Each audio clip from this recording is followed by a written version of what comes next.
रामदेव आज जो कुछ है वो सत्यार्थ प्रकाश की बदौलत है। ये हमारी सबसे बड़ी दौलत है, ये सबसे बड़ी पूंजी है, ऐश्वर्य है, संपदा है।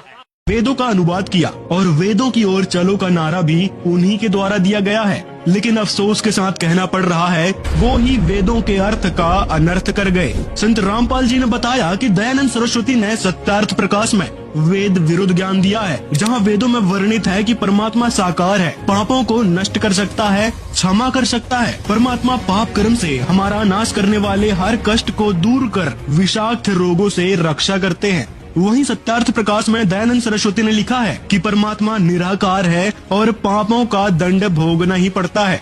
इसके अतिरिक्त भी वेदों का अनुवाद करते समय परमात्मा को कहीं कहीं मित्र भी लिखा है। आर्य समाज और महर्षि सिद्धानंद तो कुछ भी मानते रहो, पर वेदों का नाम लेकर भी क्यों झूठ बोलते हो तुम? सत्यार्थ प्रकाश झूठार्थ प्रकाश है। महर्षि सिद्धानंद एक नंबर का झूठा और अज्ञानी व्यक्ति था। ये देखिएगा, महर्षि सिद्धानंद परमात्मा को निराकार मानते हैं, एक देश में रहने वाला नहीं मानते हैं। ये इनका सत्यार्थ प्रकाश ही आपको फिर दिखाते हैं। ये वही सत्यार्थ प्रकाश है।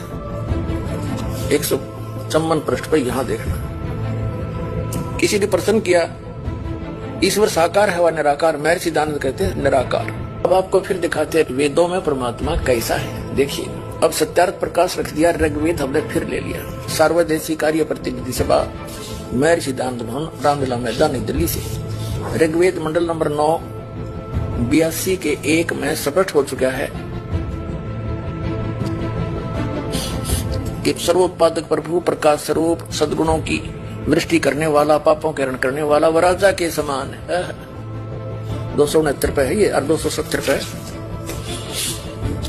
राजा के समान दर्शन ये है, देखने में राजा के समान मनुष्य दृश्य है, और वो पृथ्वी आदि लोक लोकांतरों के चारों ओर शब्दमान हो रहा है। वह वर्णीय पुरुष को जो दृढ़ भक्त है उसको पवित्र करता हुआ प्राप्त होता है, जिस प्रकार विद्युत सने वाले स्थानों को आधार बनाकर प्राप्त होता है। ठीक है, और उद्देश्य क्या लेकर आता है? ये ऋग्वेद मंडल नंबर 9 सूक्त 82 का मंत्र 2।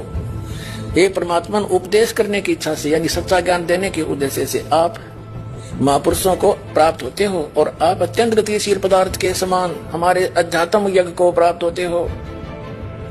आप कबीर देव हैं, कबीर साहब हैं, कबीर अल्लाह हैं, शुद्ध स्वरूप हैं। हमारे पापों को दूर करके हे सोम आप हमको सुख दें। अब इसे क्या सिद्ध हो गया कि परमात्मा बिजली जैसी गति से अति शीघ्र यहाँ आ जाता है। अगर सर्वव्यापक होता तो फिर गति करने की क्या आवश्यकता थी?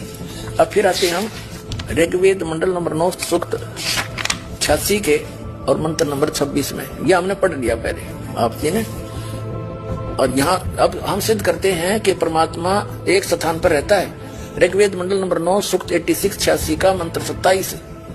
जो परमात्मा ध्रुलोक के तीसरे पृष्ठ पर विराजमान है वहां रहता है, यानी